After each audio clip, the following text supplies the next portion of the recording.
हमारे लाला बाबू का जो मंदिर है वृंदावन में, है ना, गोपेश्वर से पहले, जिसमें सभी देवी देवता हैं, सभी देवी देवता विराजमान हैं। और वो बड़े धनवान थे, कलकत्ता की बात है, निवास करते थे।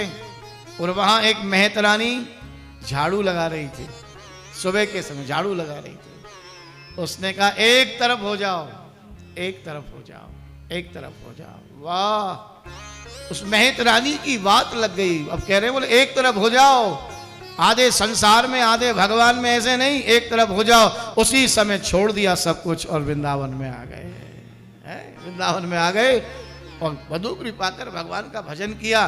दिव्य कितना सुंदर मंदिर बनाया है। उनके यहाँ जब प्राण प्रतिष्ठा हुई ठाकुर जी की, तो कहते हैं, ये पंडित लोग कहते हैं, सनातन धर्मी लोग कहते हैं कि ठाकुर जी की प्राण प्रतिष्ठा हो जाती है। ये पत्थर में क्या प्राण प्रतिष्ठा होती होगी, ये पंडित लोग ऐसे ही करते हैं। ये प्रत्यक्ष घटना है उस समय की।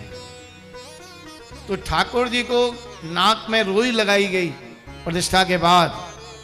आहा, और जब पंडितों ने वेद मंत्र बोले तो ठाकुर जी ने जैसे ही श्वास ली तो रुई बाहर निकल गई, प्राण प्रतिष्ठा हो। ये प्रत्यक्ष चमत्कार। तो मेरे भाई बहन, एक तरफ हो जाओ, होना बड़ा कठिन है। दिल के टुकड़े हजार हुए, कुछ इधर गुरे कुछ इधर गुरे। भाई स्थिति हमारी हो रही है। दिल तो हमने बहुत लोगों को दे रखा है।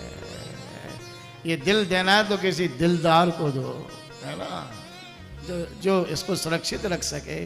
बाकी संसार में और इस दिल की सुरक्षा करने वाला कोई नहीं है, क्योंकि आत्मा नस्तु कामाय सर्वम प्रियम भवति। आपसे कोई प्रेम नहीं करता, केवल आपके प्रति जो प्रेम है वो स्वार्थ बस प्रेम है। नहीं तो फिर संसार बहुत कम हो जाता। अब तक तो 1 अरब 40 करोड़ भारत में नहीं होते लोग। अगर वास्तव में प्रेम किया होता, जितने मरते हैं उतने प्रेमी रोज अगर चले जाते प्रेम के साथ, तो जनसंख्या बहुत कम हो गई होती। इसलिए आत्मा नस्तु कामाय सर्वम प्रियम भवति।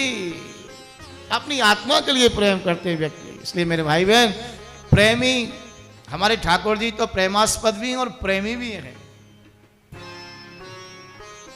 ऐसा प्रेम करो कि ठाकुर जी आपको याद करे, गोविंद तुम्हें याद करे, नाम के ले लेके पुकारे। ये है प्रेम। जैसे गोपियों का प्रेम था, बंसी में है, एक एक नाम ले लेके पुकारते थे, गोपियां दौड़ के चली जाती। हम बार बार कहते हैं भगवान से प्रेम करो, भगवान से प्रेम करो, भगवान से प्रेम करो, भगवान को याद करो। और ऐसा करो कि भगवान आपको याद करने लग जाए। मेरा भक्त आ रहा होगा, हाँ, इसलिए आरती तभी होगी जब वो आ जाएगा। आरती तभी होगी जब वो आ जाएगा।